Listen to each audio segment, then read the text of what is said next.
Okay, we're going to cover factoring polynomials by grouping today. So we'll go through the steps as we go through an example, and I'll show you some tricks that might be able to help you out. Now, let's see. Whoops. All right, tool. Find the GCF for all four terms. There may not be one.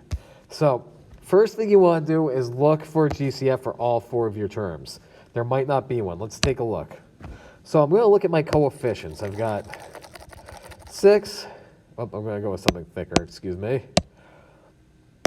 Much better. I've got 6, negative 12, 20, and negative 40. So I can think, what are they all divisible by, okay? Now, 6, negative 12, 20, and negative 40, they're all divisible by 2. So I can divide those all by 2. Next, I can look at my variables.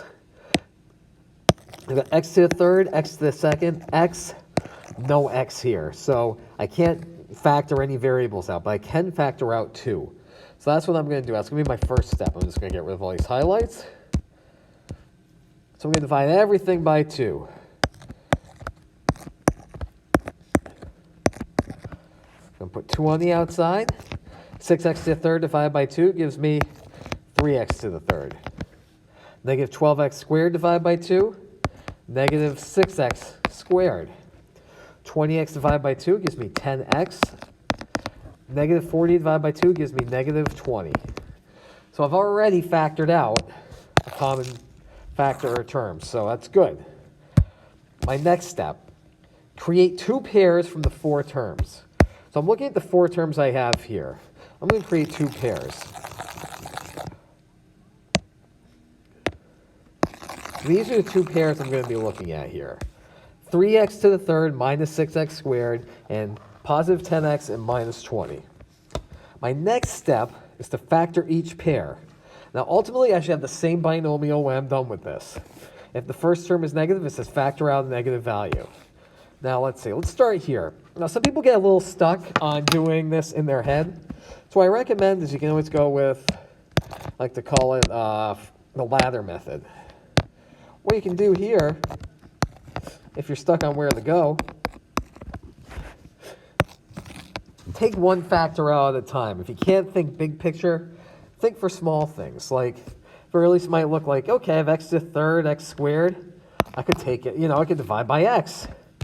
If I do that, then I get 3x squared, and negative 6x. Hey, there's still an x in there I can take out. I'll take that out. Again, when I say take out, I mean divide. I'm going to divide them. So I get 3x, then I get negative 6. Then you might be looking and saying, okay, let's look at the coefficients. 3 and negative 6.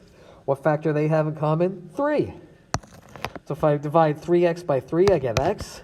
Negative 6 divided by 3 gives me negative 2. At this point, I'm done. There's nothing else I can factor out of x and negative 2. I mean, I could factor out 1, but I don't need to. So where does that leave me? This is what I factored out. 3 times x times x. So I could also write as 3x squared. And then I'm left with x minus 2 in parentheses. So that's an option you can do if you can't factor it out, with automaticity, if it doesn't come to you quick. Just do it one step at a time, just like I did. Take one thing at a time until you can't take anything else out. And when I mean take out, I mean factor out. Okay, so next I have positive 10x and negative 20. Now you notice that in this case, only one of my terms has an x in it, so I can't factor out an x. That's usually a common mistake. People see 10x and 20, they want to factor out x. I can't because there's only an x in one term. However, if I look at the coefficients of 10, and my constant term of negative 20, I can factor out 10 here. So I can factor out positive 10. So if I do positive 10x divided by 10, that leaves me with x. And if I do negative 20 divided by positive 10, it leaves me negative 2. And I like what I'm seeing here because I'm getting the same binomial. That means I did something right. Now I'm using the reverse distributive property. Since I'm multiplying each term by x minus 2, I can do x minus 2 here. I'm essentially multiplying it by 3x squared plus 10. And I cannot factor this anymore. So I have just factored polynomial using grouping. Again, look for that step of first look for a common factor if they have one. And if they do, you can put that on the outside, which I almost forgot. Forgot that 2 at the end here. That's why it's always good to go back and check. Factored out 2. Then it's up with these 4 terms. Pair up your terms, and then factor out each pair. Now remember, if you're stuck, you can use the ladder method, do it one step at a time. When you get to here, that second set, if you don't see an x in both of them, you can't factor out an x. What can happen sometimes too is you might just have to factor out a 1. That could happen, so don't be, intimidated if you see something like that. And then ultimately, you should be getting the same binomial twice, and then using the distributive property, factor out that x minus 2. And this would be how you would go about factoring a polynomial by grouping. Hopefully this helps you.